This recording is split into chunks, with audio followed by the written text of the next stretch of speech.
You'd think that after all of the heroics throughout the Wolfenstein series, both old and new, that the Nazis would have been defeated.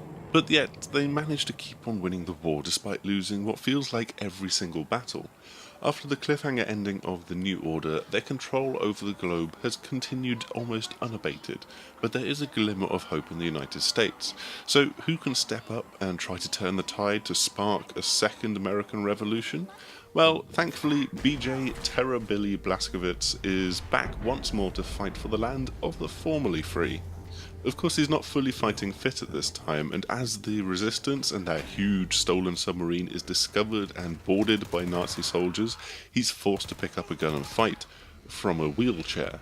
It's a fun, almost arcade-like and somewhat silly romp through the tight corridors full of conveyor belts, microwave booby traps, and enemy goons who will recklessly dash around any corner. And all of this whilst BJ pushes himself forward with one hand and fires an SMG with the other.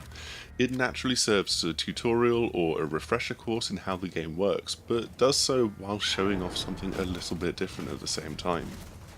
With a little assistance from advanced technology, BJ gets back out on his own 2 feet soon enough. Though it wasn't explicitly shown to us, the ending and the opening cutscenes of the 2 levels we got to play more than hint at where his Darth Yichud suit comes from.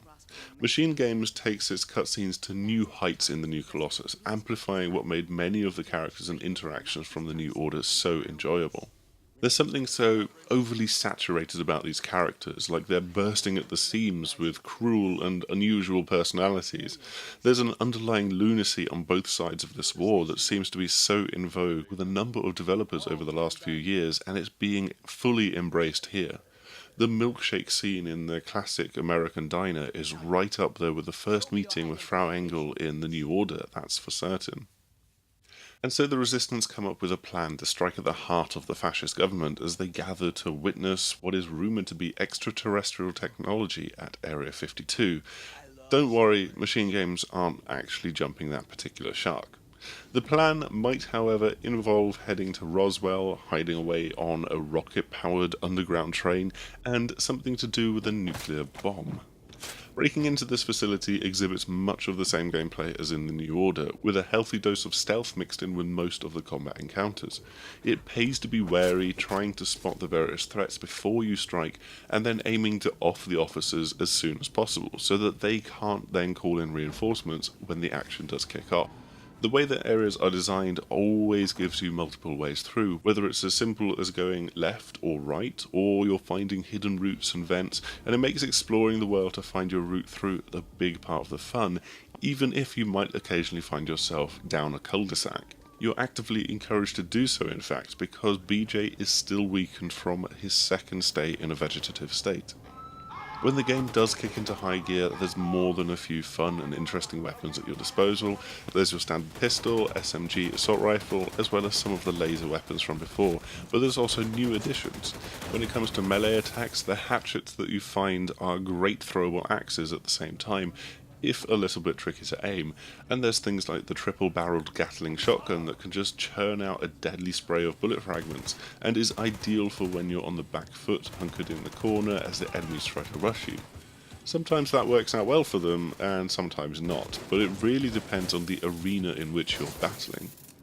If it's in the tight confines of a submarine or a high-speed train, then their tendency to rush in doesn't work so well, although take that with a pinch of salt because this will partly be down to playing on a lower difficulty after being advised that the game is yet to be balanced.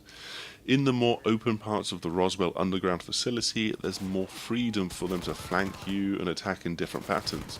Soldiers are still easy enough to deal with, but human-sized robots that dash from side to side are a pain to keep a track of. There's cybernetic attack dogs that will happily chomp on your leg for a few moments, and then there's the larger mechs that had me scurrying away to hide as they stomped around with their great big laser cannons. Thankfully, you've got big old weapons of your own, so you've got the Diesel Kraftwerk, which fires diesel bombs, and once it's slightly upgraded, those diesel bombs can explode on contact, and they make short work of most enemies that I encountered.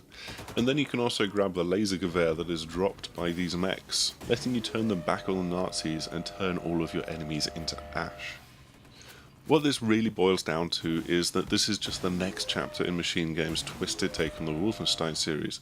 It's not trying to rewrite the book because it doesn't need to, it's just amping everything up even further with an even greater love lavished on the action, the cutscenes and everything about this world.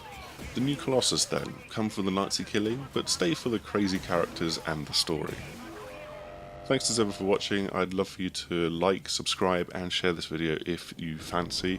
You can also come and visit us over on thesixthnaxis.com for more video games goodness, and hopefully we will see you again soon. Goodbye!